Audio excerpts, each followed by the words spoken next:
is that Manchester United have sacked Ruben Amorim. OK, Jamie predicted it just a few minutes ago. He has gone. We understand he met with Jason Wilcox and Omar Barada this morning, and they informed him that he was being relieved of his duties. Right, our reporter Daniel Kahn is there at Manchester United for us. Right, Daniel, just tell us more about this, how it's come about. Yeah, I mean, Tom, just to recap that breaking news, Manchester United have sacked their head coach, Ruben Amorim, after 14 months in charge. He met with the director of football, Jason Wilcox, and CEO Omar Barada this morning, who, as you mentioned, have relieved him of his duties. Now, this comes after his post-match comments after that 1-1 draw at Ellen Road yesterday, where he kept repeatedly saying he is the manager of Manchester United, not the head coach. But as we reported late last night, there'd been increased tension between Ruben Amorim and the hierarchy at Manchester United, especially between director of football Jason Wilcox, and that has led to the United boss leaving the club after 14 months. I told you earlier this morning there'd been a mood shift in recent weeks. This has been building up for weeks now, especially since Christmas Eve, and it seems like it has now come to a result of Ruben Amorim now leaving Manchester United just after that 1-1 draw yesterday. Incredible news this morning.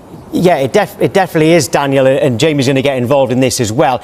It was very strange last night, wasn't it, when he said, "I am a manager, not a coach."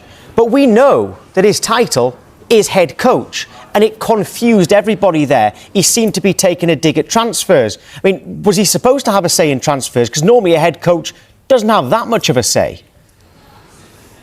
Yeah, Tom, I think there's two components to this. I think there's one that I think when he was referencing he's a manager, and he also referenced big names like Thomas Tuchel, Jose Mourinho, Antonio Conte. I think what he was saying there is he doesn't want to be dictated to like these big name managers in terms of their style of play. They will play however they want and deploy their teams however they want to win football games. And as we reported last night, a lot of this strained relationship between Amorim and the hierarchy had been about the tactical approach of the team this season. We know Amorim has always consistently been bullish about his 3-4-3 system. We've seen that tweaked in recent weeks against the likes of Bournemouth, that 4-4 draw at Old Trafford, the win against Newcastle. But then in the last two games, he reverted back to his 3-4-3 against Wolves, Leeds yesterday. Two uninspiring performances.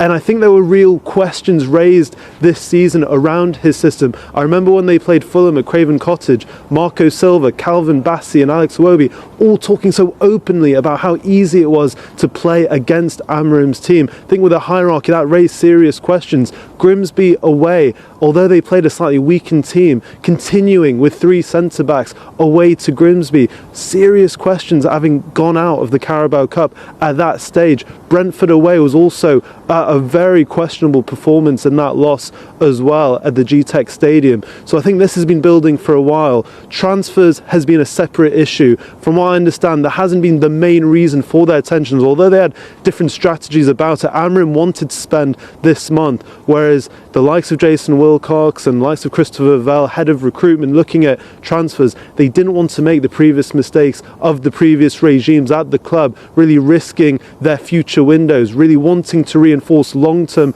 the midfield, for example. We know